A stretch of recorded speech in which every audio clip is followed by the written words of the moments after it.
Good morning students, स्वागत है आपका ऑनलाइन क्लासेज में। आप के सामने कल हमने अपना टॉपिक डाला था भाषा का। आज हम नया टॉपिक लेकर आए हैं लिपि, जिसे इंग्लिश में स्क्रिप्ट कहते हैं।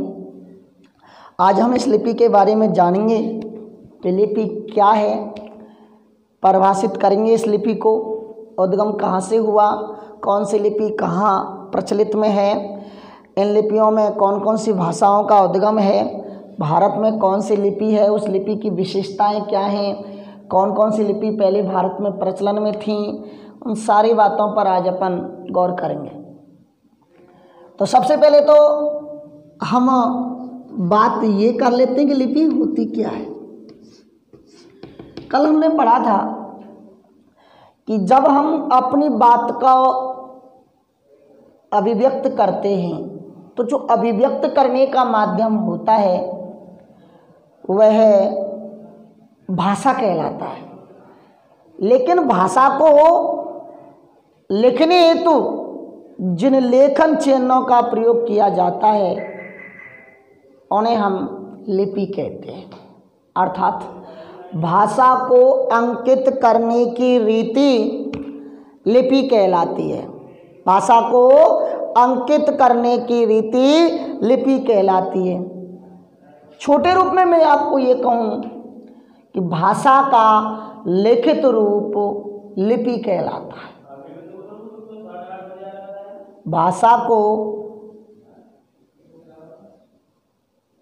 भाषा का लिखित रूप लिपि कहलाता है। समझ में आ रही है मेरी बात? चलो मैं लिख देता हूँ। भाषा को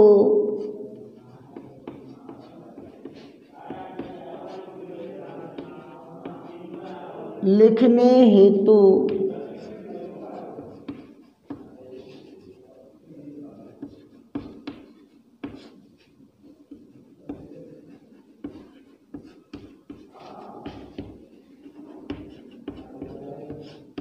जिन लेखन चिन्हों का प्रयोग किया जाता है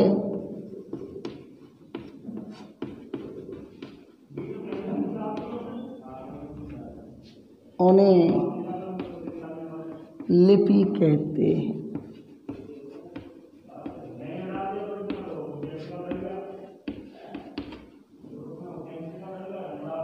भाषा को लिखने हेतु जिन लेखन चिन्हों का प्रयोग किया जाता है उन्हें लिपि कहते हैं। अर्थात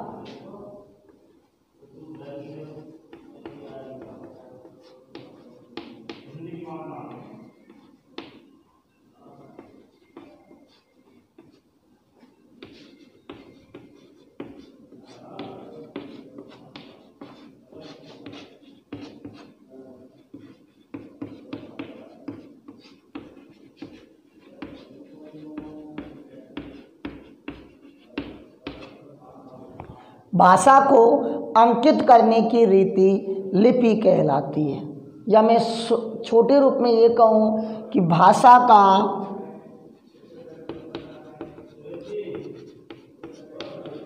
लिखित रूप लिपि कहलाता है।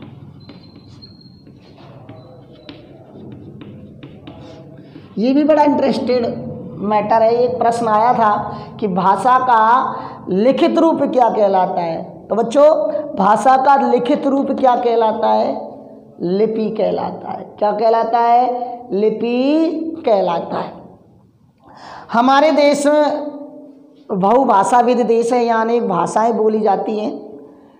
जब हमारे देश में अनेक भाषाएं बोली जाती हैं तो यहाँ लिपियों का भी विकास उद्गम काफ़ी हुआ है। प्राचीन भारत में अधिकतर यहाँ दो लिपियाँ प्रचलित थी। एक तो थी खरोष्टी लिपि और दूसरी थी ब्राह्मी लिपि।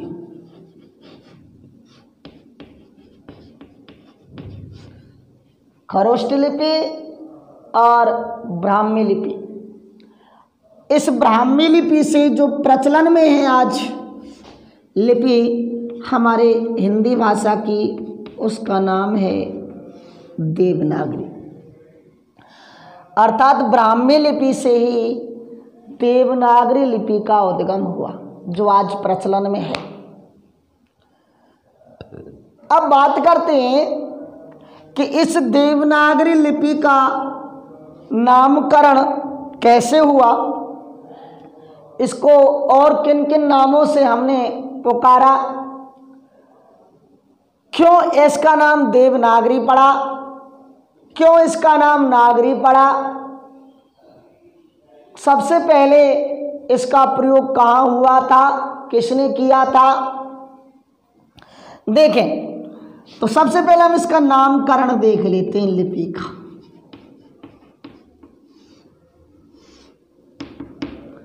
क्या देख लेते हैं, नामकरण देख लेते हैं। नामकरण में सबसे पहले अपन देखते हैं, पॉइंट नंबर 1 बना करके लिखेंगे कि संस्कृत को देव भाषा कहा जाता था। संस्कृत को क्या कहा जाता था, देव भाषा। और देवनागरी लिपि संस्कृत भाषा की भी लिपि है। जब देव भाषा कहलाई और देव भाषा की लिपि ये देवनागरी लिपि थी, तो इसका नाम देवों की लिपि होने के कारण, संस्कृत की लिपि होने के कारण ये देवनागरी कहलाई। क्यों कहलाई, समझ गए होंगे ना आप मेरी बात को। कोई पूछे कि इसको देवनागरी नाम क्यों पड़ा, तो आप बता सकते हैं कि संस्कृत भाषा को देव भाषा कहा जाता है और संस्कृत की लिपि होने के कारण, देव लिपि होने के कारण इसका नाम पड़ गया देवनागरी। क्या पड़ गया, देवनागरी। दूसरा इसका नामकरण में यह भी किंवदंती है कि इस लिपि का प्रयोग, इस लिपि का जो प्रचार था वो नगरों में अधिक था। कहाँ था, नगरों में। और नगरों में होने के कारण इसका नाम पड़ गया नागरी। क्या पड़ गया, नागरी। एक फंडा ये भी है कि सबसे pहले इस लिपि का प्रयोग गुजरात के नागर ब्राह्मणों ने किया था। गुजरात के नागर ब्राह्मणों ने किया। तो क्यों पढ़ा, कैसे पढ़ा, कहाँ से आया, ये सारी बातें थी। अपन 2-3 बातों पर देख लेते हैं कि नामकरण क्यों हुआ ऐसा कि संस्कृत को देव भाषा कहा जाता था और संस्कृत की ये लिपि थी और संस्कृत की लिपि होने के कारण इसका नाम पड़ गया देवनागरी।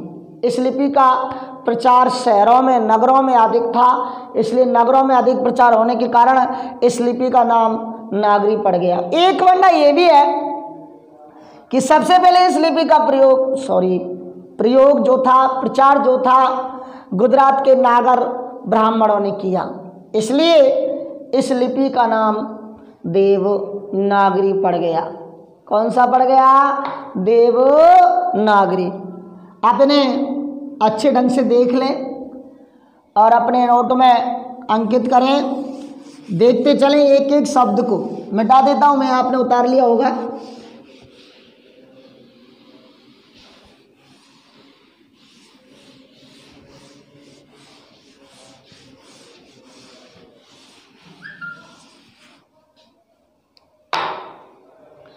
अब हम देखते हैं कि कौन कौन सी भाषा, कौन कौन सी लिपियों से रिलेटिव है। तो सबसे पहले अपन इस देवनागरी को ही देख लेते हैं।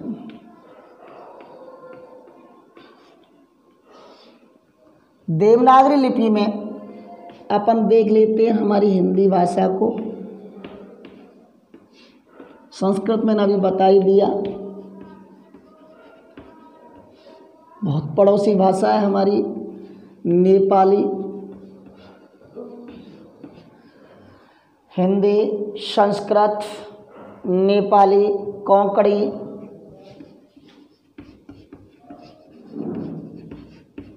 और एक भाषा है मराठा क्षेत्र में बोली जाने वाली मराठी। हिंदी, संस्कृत, नेपाली, कोंकणी और मराठी, इन सारी भाषाओं की जो लिपि है वो देवनागरी लिपि है। उसके बाद एक जो आजकल इंटरनेशनल लैंग्वेज है जिसका यूज अधिकतर प्राय सभी देश किया करते हैं, उस भाषा का नाम है अंग्रेजी। अब ये भी हो सकता है कि हमसे कोई ये पूछ ले कि अंग्रेजी भाषा की लिपि कौन सी है। बच्चों, अंग्रेजी भाषा की लिपि का नाम है रोमन लिपि। कौन सी लिपि है? रोमन लिपि। तीसरी भी एक बहुत ज़्यादा प्रचलन में है और उस लिपि का नाम है गुरुमुखी लिपि। कौन सी लिपि? गुरुमुखी लिपि। इसमें देखते हैं कौन कौन सी भाषाओं का अधिकतर है, जिसमें अपन उर्दू, पंजाबी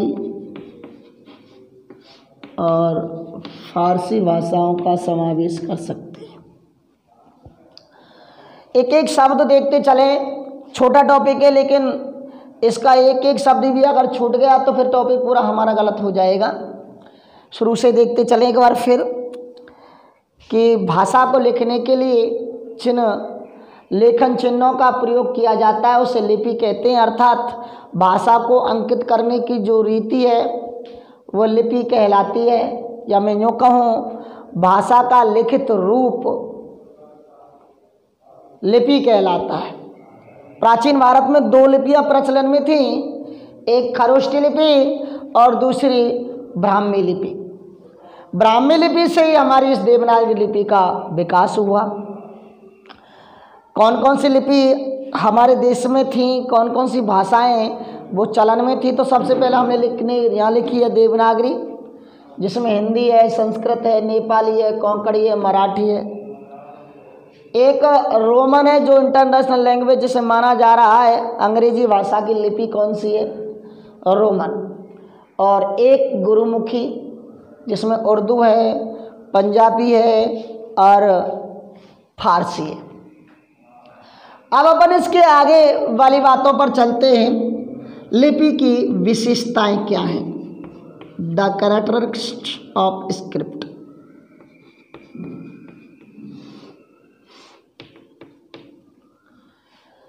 देवनागरी लिपि की विशेषताएं क्या हैं? पहली विशेषता सिंपल है, यह है, इसकी विशेषता आप याद करते चलें, बाएं से दाएं लिखी जाती है।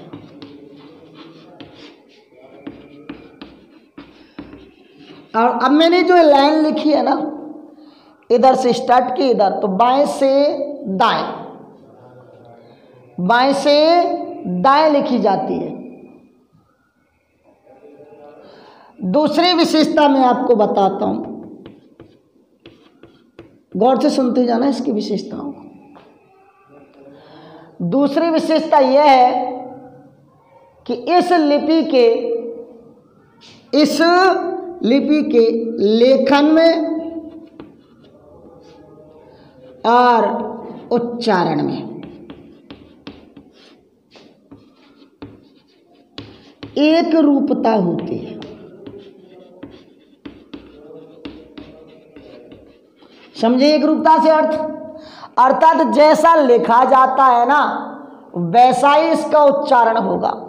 आप कहो सर ऐसा तो हर विषय में होता होगा, लिपि में होता होगा? नहीं होता। अब अंग्रेजी की बात करें अपन, रोमन लिपि में तो वहाँ साइलेंट वर्ड का प्रयोग कर दिया जाता है कभी कभी। तो जैसा लेखन होता है वैसा ही इसका उच्चारण होता है, दोनों में एक रूपता होता है। तीसरी इसकी एक विशेषता और है जो अन्य लिपियों से इसको अलग करता है, अन्य लिपियों से इसको अलग करता है। जैसे एक वर्ण में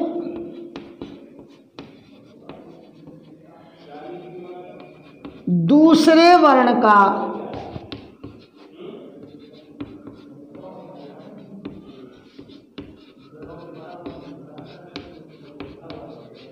भ्रम नहीं होता। कहोगे कैसे? अब अपन कोई जैसे इंग्लिश का कोई शब्द लेते हैं, मान लो ए है, तो कहीं तो इसे ई बना दिया जाता है एडी में, कहीं ए बना दिया जाता है, कहीं आई बना दिया जाता है। तो एक ही शब्द अनेक अलग अलग वर्णों में बोली जाती है। लेकिन यहाँ हिंदी में एक वर्ण का अपना खुद का पर्सनल इंडिविजुअल व्यक्तिगत अर्थ होता है, जिसे और अर्थों में हम समाहित नहीं कर सकते। तो ये इसकी खास विशेषताएं हैं, जिन विशेषताओं के कारण ये अन्य लिपियों से अपना अलग अस्तित्व रखती है। और एक और जो अलग अस्तित्व रखने की जो इसकी विशेषता है कि वो विशेषता ये है कि कोई भी वर्ण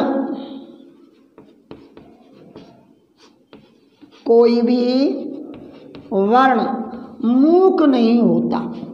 मूक समझ रहे हो? वैसे तो कहते हैं मूक का अर्थ होता है गूंगा, अर्थात बोलने वाला नहीं होता, अर्थात अपना अर्थ नहीं निकालता।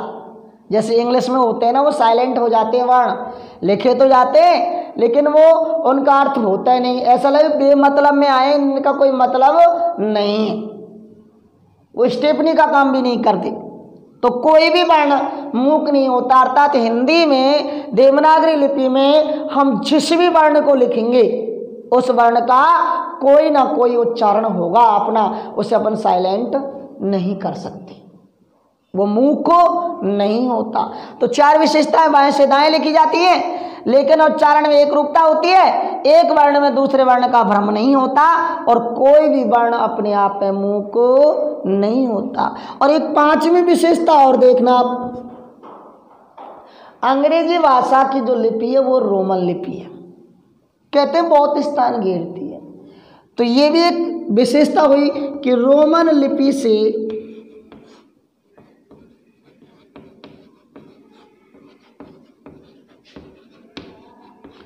कम स्थान घेरती है। रोमन लिपि से कम स्थान घेरती है। जो अंग्रेजी भाषा की लिपि है जिसे रोमन कहा जाता है, उस लिपि से ये कम स्थान घेरती है। और एक और जो अपने आप में अद्भुत है, जो और लिपियों में ये विशेषता नहीं पाई जाती, कि वर्णों के ऊपर शिरोरेखा होती है। शिरोरेखा जान रहे हो ना आप? खड़ी पाई बहुत होते हैं, ई तो होती है खड़ी पाई, ई होती है आड़ी पाई, ये होती है टेढ़ी पाई। आप कहोगे सर कैसे? जैसे मैंने शिरोरेखा लिखा है तो ये जो लाइन है ये खड़ी पाई है, जिसे अपन क्या कहते हैं? शिरोरेखा। वैसे तो अर्थ ये हुआ कि सिर के मध्य में खींची जाने वाली रेखा बिल्कुल सीधी होती है, सिर के ऊपर होती है, इसलिए इसका नाम रख दिया गया शिरोरेखा। अब इंग्लिश का कोई भी वर्ण हुआ, जैसे एस है, एच है, इनके ऊपर कहाँ है लाइन?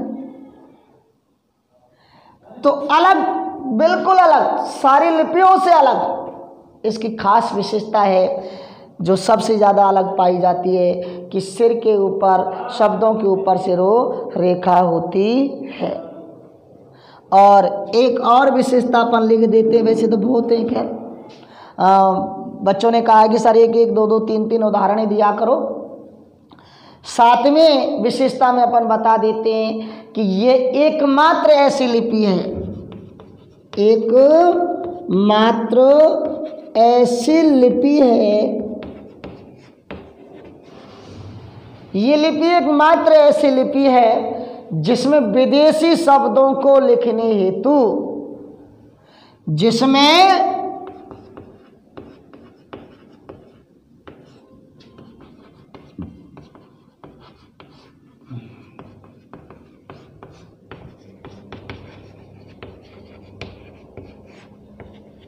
विदेशी शब्दों को लिखने हेतु, एकमात्र ऐसी लिपि जिसमें विदेशी शब्दों को लिखने हेतु वर्णों के नीचे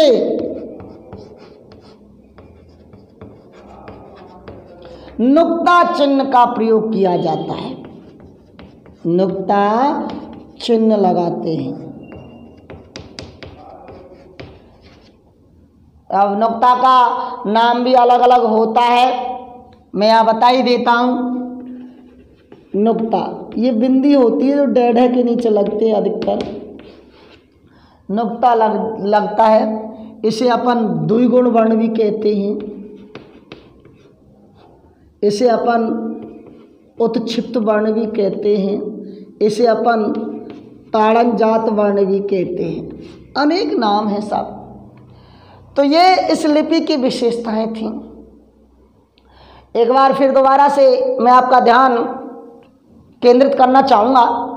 शुरुआत से देख लेते हैं 1 मिनट में कि भाषा को लिखने हेतु जिन लेखन चिन्हों का प्रयोग किया जाता है उसे लिपि कहते हैं, अर्थात भाषा को अंकित करने की रीति लिपि कहलाती है। या छोटे रूप में ये कहें, बहुत बार पूछा भी जाता है कि भाषा का लिखित रूप क्या कहलाता है, तो भाषा का लिखित रूप लिपि कहलाता है। प्राचीन भारत में मैंने बताया था 2 लिपि प्रचलित थी, ब्राह्मी लिपि और खरोष्ठी लिपि। ब्राह्मी लिपि से हमारी इस देवनागरी लिपि का उद्भव हुआ, विकास हुआ। कौन कौन सी लिपि में थी? देवनागरी लिपि में हिंदी, संस्कृत, नेपाली, कोंकणी, मराठी और रोमन लिपि में अंग्रेजी भाषा का विकास है। और गुरुमुखी लिपि में उर्दू, पंजाबी और फारसी। उसके बाद इनका नामकरण की बात आई थी कि इसका नामकरण देवनागरी का, देवनागरी कैसे पड़ा। तो सबसे पहले मैंने आपको कहा था कि संस्कृत भाषा को देव भाषा कहा जाता था और देवनागरी लिपि संस्कृत भाषा की लिपि होने के कारण इस लिपि का नाम देवों की लिपि अर्थात देवनागरी लिपि कहलाई। दूसरा इसका एक फंडा ये भी था कि इसका प्रयोग सबसे पहले नगरों में अधिक हुआ था, इसलिए नागरी कहलाई। और तीसरा एक भी फंडा ये भी था कि सबसे पहले इसका प्रयोग गुजरात के नागर ब्राह्मणों ने किया था, इसलिए इसका नाम नागरी कहलाई। उसके बाद जब हम इसकी विशेषताओं पर चले थे तो विशेषताएं याद रखना, ये बाएं से दाएं लिखी जाती है। नंबर 1 इसकी विशेषता है। जैसे अपन और विषयों में और लैंग्वेजों में कभी कभी चलते होंगे, उर्दू में चलते होंगे, जैसे इधर से लिखी जाती है, लेकिन ये बाएं से दाएं। जैसा लेखन होता है वैसा इसका उच्चारण होता है। यानी ये नहीं कि लेखन में हमने कुछ और लिख दिया तो उच्चारण में कुछ और लिख दिया, ऐसे नहीं। जैसा लेखन होता है वैसा ही इसका उच्चारण होता है, दोनों में कोई अंतर नहीं होता। जैसे और लिपियों में होता है कि लिख कुछ और रहे हैं लेकिन उसका उच्चारण कुछ और आता है। एक वर्ण में दूसरे वर्ण का भ्रम नहीं होता, यानी जो वर्ण लिखा है उसका अर्थ उसी वर्ण के अनुसार निकलेगा। ये नहीं कि लिख हम किसी और वर्ण को रहे हैं और अर्थ किसी दूसरे का निकले। कोई भी वर्ण मूक नहीं होता, कोई भी साइलेंट वर्ण नहीं होता, सब अपने आप में अर्थ देने वाले होते हैं। रोमन लिपि से कम स्थान घेरती है, वर्णों के ऊपर शिरोरेखा होती है और एकमात्र ऐसी लिपि जिसमें विदेशी शब्दों को लिखने के हेतु वर्णों के नीचे नुक्ता चिन्हों का प्रयोग किया जाता है। तो बच्चों, हमने आपको इस लिपि के बारे में बताया, लिपि क्या थी, लिपि का उद्गम कहाँ से हुआ, कौन कौन सी लिपि इस भारत में प्रचलित में थी, देवनागरी लिपि का विकास कहाँ से हुआ, देवनागरी लिपि का नामकरण कैसे हुआ, देवनागरी लिपि की विशेषताएं क्या थी, उन सारी बातों का हमने आपके सामने निराकरण किया। हमने कल आपको भाषा के बारे में बताया था, आज लिपि के बारे में विस्तार से चर्चाएं की हैं। इसी से रिलेटिव एक छोटा सा टॉपिक और है और उस टॉपिक का नाम है व्याकरण। क्या नाम है? व्याकरण। बहुत छोटा है, यण संधि के हिसाब से तोड़ दिया, प्लस आ प्लस करण, बी प्लस आ प्लस करण।